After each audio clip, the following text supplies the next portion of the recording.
Bom dia, queridos amigos. Eu venho aqui nesse momento, cedo, na segunda-feira, desejar a todos uma feliz semana. Tenho tido várias surpresas, inclusive decepções com pessoas, mas eu não as julgo. E, em face disso, eu me lembrei de uma palestra que fiz em 26 de janeiro de 2004, na antiga Federação Espírita do Estado do Rio de Janeiro. Essa palestra foi sobre o dever,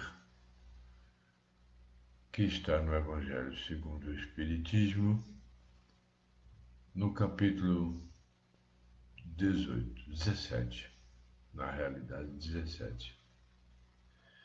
Esse capítulo, no item 7, fala sobre o dever que nós temos que ter com nossos irmãos.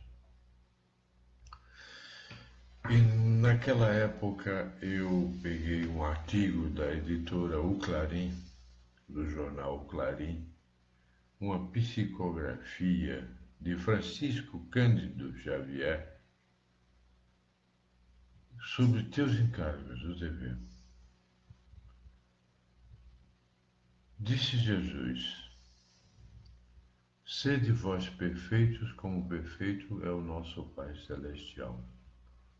Jesus está em Mateus 5, versículo 48. Cada qual de nós, conforme a lei que nos rege, diz Emmanuel, se encontra hoje no lugar certo, com as criaturas adequadas e nas circunstâncias justas, necessárias ao trabalho que nos compete efetuar.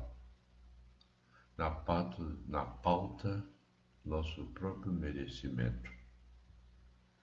Observa os encargos que te honorificam a existência como sendo, deste modo, atividades de alta significação em teu benefício.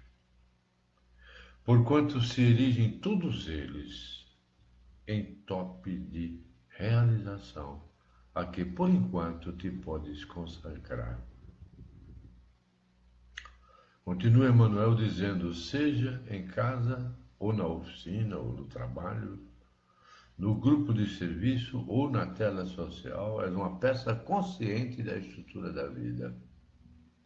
Sede perfeitos, como perfeito nosso Pai Celestial. Exortou-nos Jesus. Pensemos nisso, amigos, meus amados irmãos, melhorando-nos sempre. Sem dúvida que outros conseguem substituir-te no trabalho a que te entrosas. No entanto, em se tratando de ti, é justo recordes que Deus nos fez a todos espíritos imortais, com o dever de aprimorar-nos até que venhamos a identificar-nos inteiramente com o seu infinito amor, conservando, embora em todo o tempo e em qualquer parte, a prerrogativa de seres inconfundíveis na criação. Teus encargos, meus irmãos, meus amados irmãos, tuas possibilidades de acesso a planos superiores, realmente nós, os espíritos em evolução nas vias terrestres, estamos muito distantes ainda da angelitude. Entretanto, cada um de nós, onde estiver, poderá desde agora começar a ser bom e a não julgar os outros. Veja como eu expus essa matéria. Que possamos, irmãos, aproveitar a meditação em torno do Evangelho e da doutrina espírita para o nosso fortalecimento. Observemos, meus irmãos, o significado do vocábulo encargos, segundo o dicionário. Encargos pelo dicionário, a obrigação de responder pelos próprios atos ou pelos de outros que estejam sob nossa responsabilidade. Condição de que está sujeito a responder por certos atos e sofrer-lhes as consequências, como julgar, por exemplo. A compreensão de encargos inclui as noções de responsabilidade, incumbência, dever. Porém, o benfeitor Emmanuel, como eu citei acima, ressalta aspecto de dignificação dos encargos.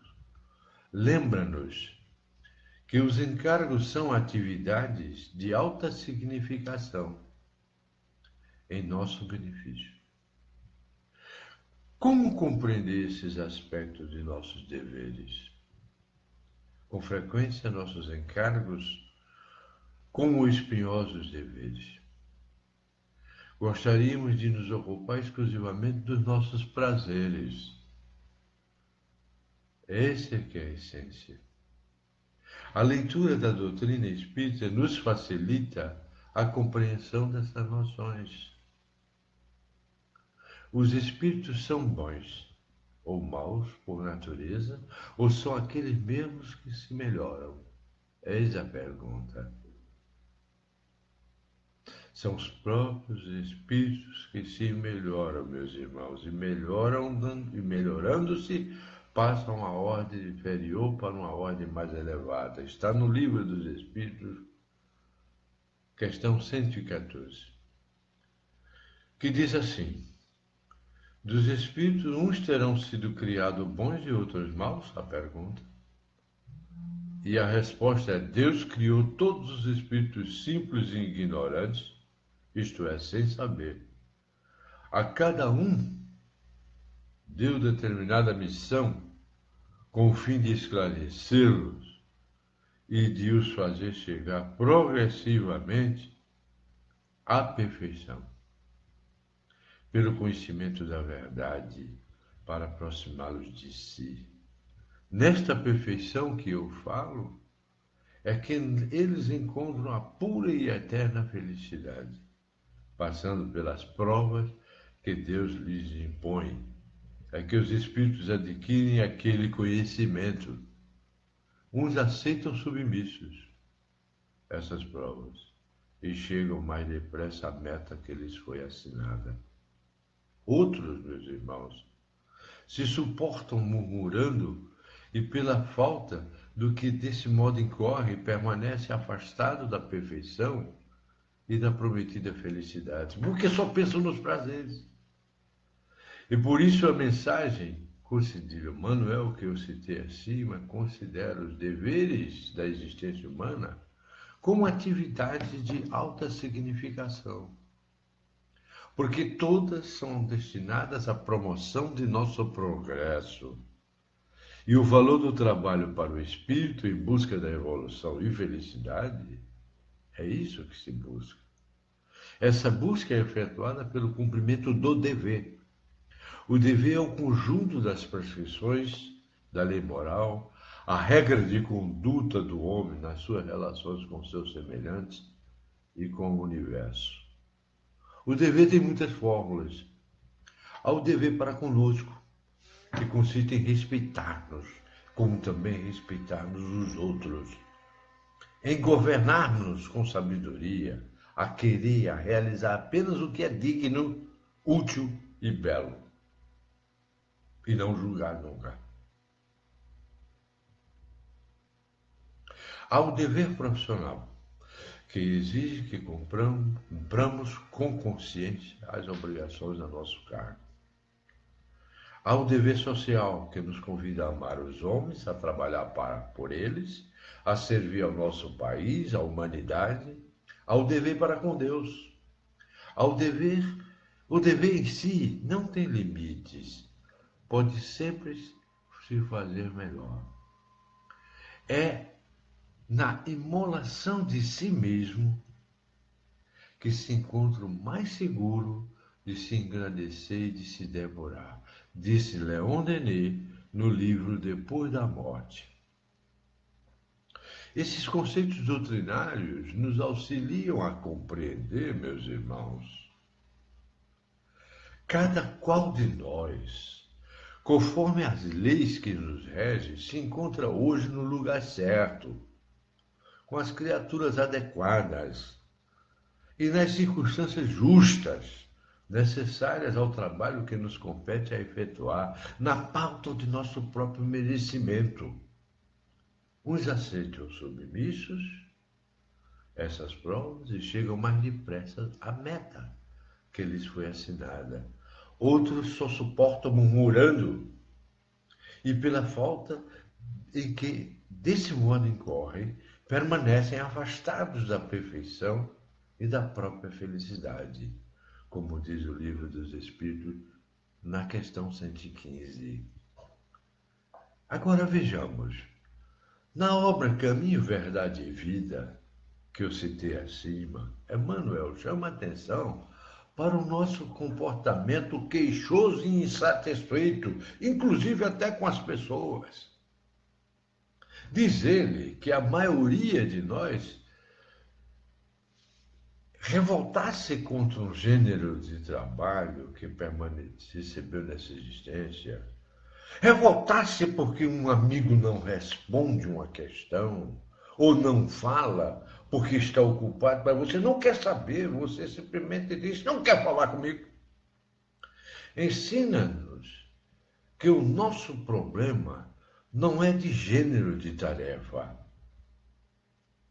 mas sim de falta de compreensão da oportunidade recebida. E aí perdem. Diz ainda que a preguiça inconsciente e o desejo de conservar o que é inútil e ruinoso, herança do nosso pretérito obscuro, trabalha contra nós, permitindo abandono de oportunidades de elevação e progresso. É preciso valorizar, meus irmãos, de modo consciente, nossa participação em qualquer setor da atividade humana, até na manutenção das amizades. É imperioso não abandonarmos a possibilidade de criar, agir, colaborar e fazer na elevação da própria vida. Como esses amigos argentinos, os 10 que foram atropelados. Olha que amizade linda de 30 anos. Deve ter sido conservada, sem cobranças. É preciso não esquecer o dever de buscar nosso aprimoramento até a perfeição. Outro valor a considerar é o tempo. A maioria dos homens, das pessoas, não percebe ainda os valores infinitos do tempo. Existem efetivamente os que abusam dessa concessão divina, achando que todos têm que estar à disposição de todos. E que eu tenho tempo para preferir fazer isso ou aquilo no meu tempo.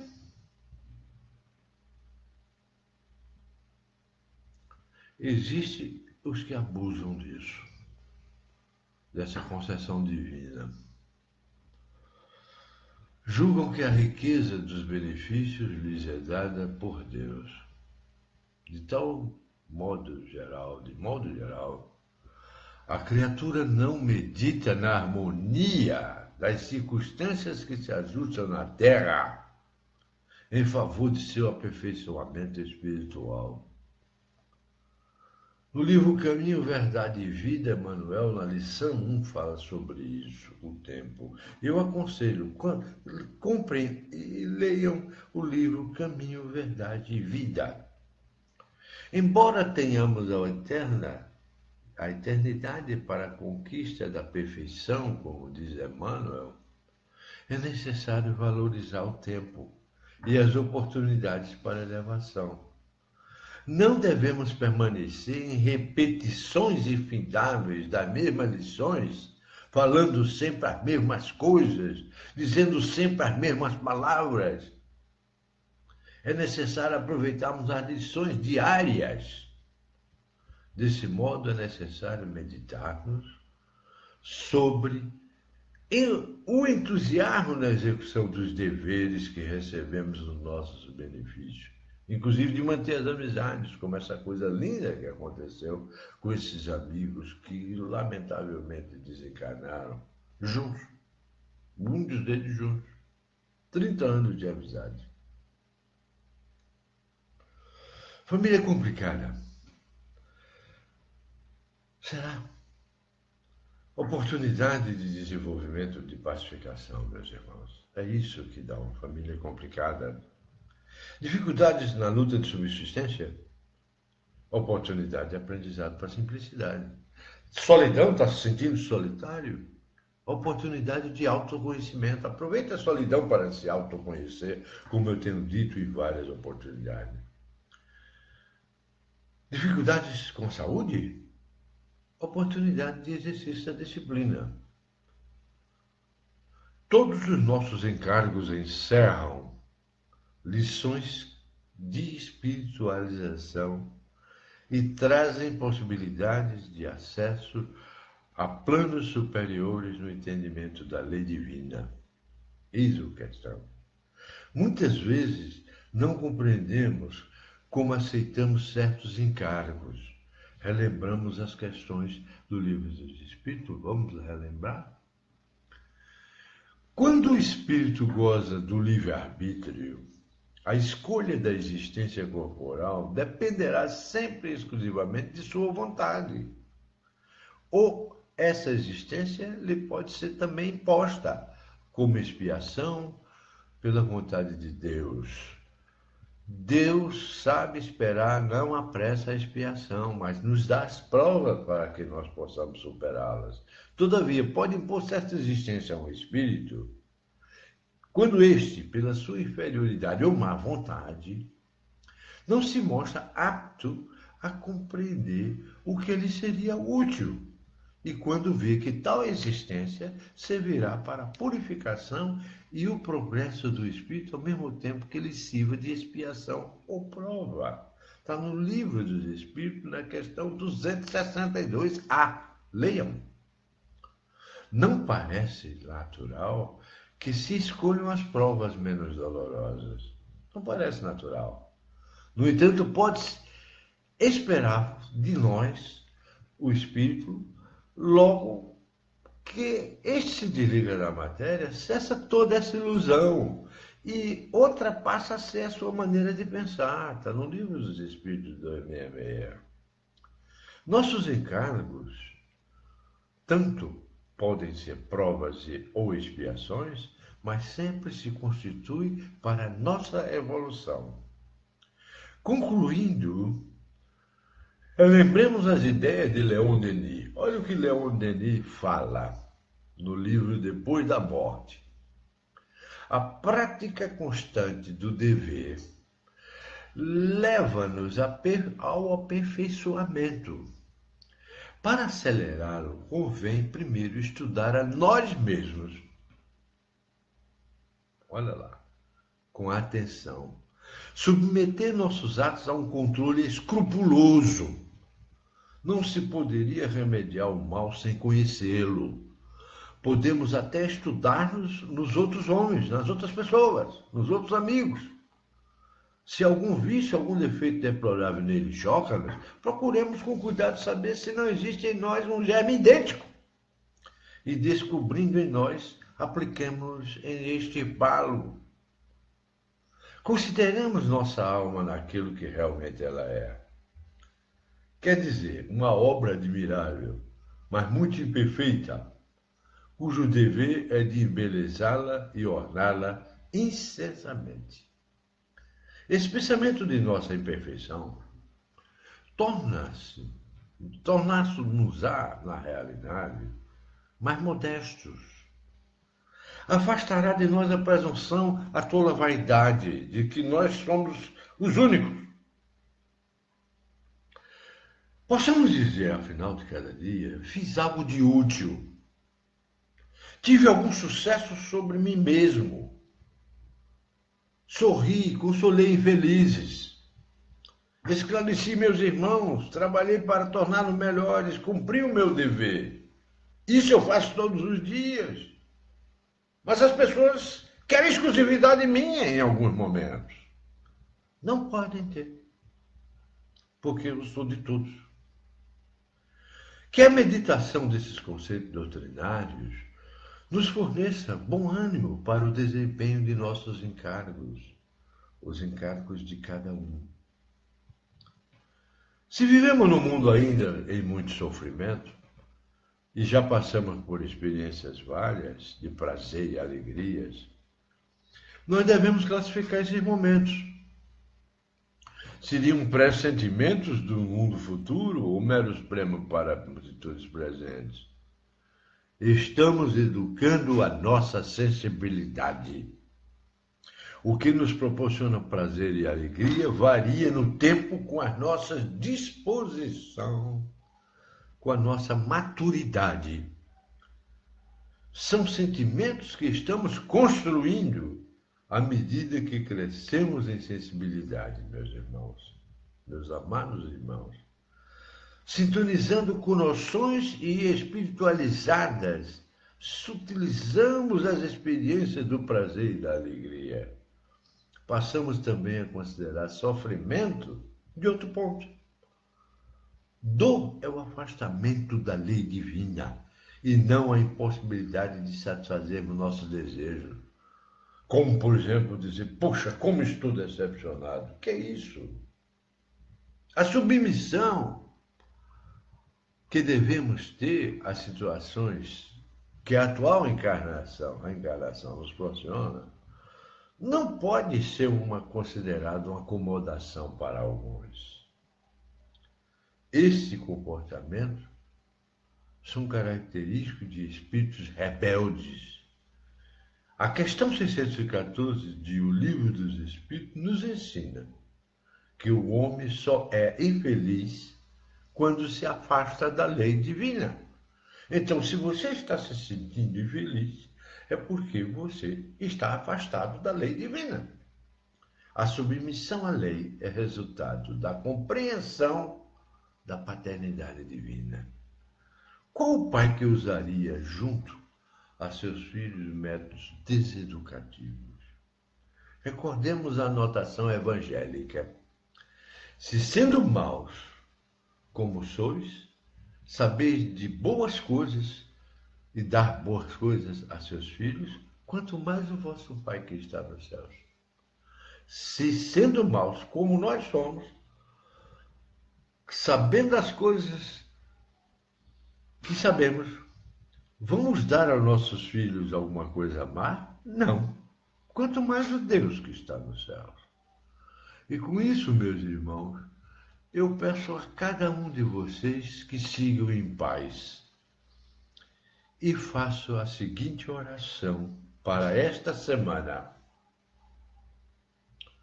Rujam as tempestades em torno do teu caminho, tranquilize o coração e segue em paz na direção do bem. Não carregue no pensamento o peso da aflição inútil. Refugia-te na cidadania interior do dever retamente cumprido e entrega, meus irmãos, a sabedoria divina e a ansiedade que te procura a afeição de labareda invisível. Se alguém te acusa, aquieta-te e ora em favor dos irmãos desorientados e infelizes. Se alguma circunstância te contraria, acerena tua alma e espera que os acontecimentos te favoreçam.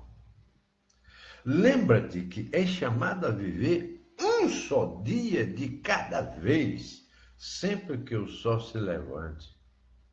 E por mais amplas que te façam as possibilidades, meus irmãos, tomarás uma só refeição e vestirás um só traje de cada vez nas tarefas de cada dia. Embora te atormentes pela claridade diurna, a alvorada não brilhará antes da hora prevista. E embora te interesses pelo fruto de determinada árvore, não chegarás a colhê-lo antes do justo momento. A pretexto, porém, de garantir a própria serenidade, não te demores na inércia.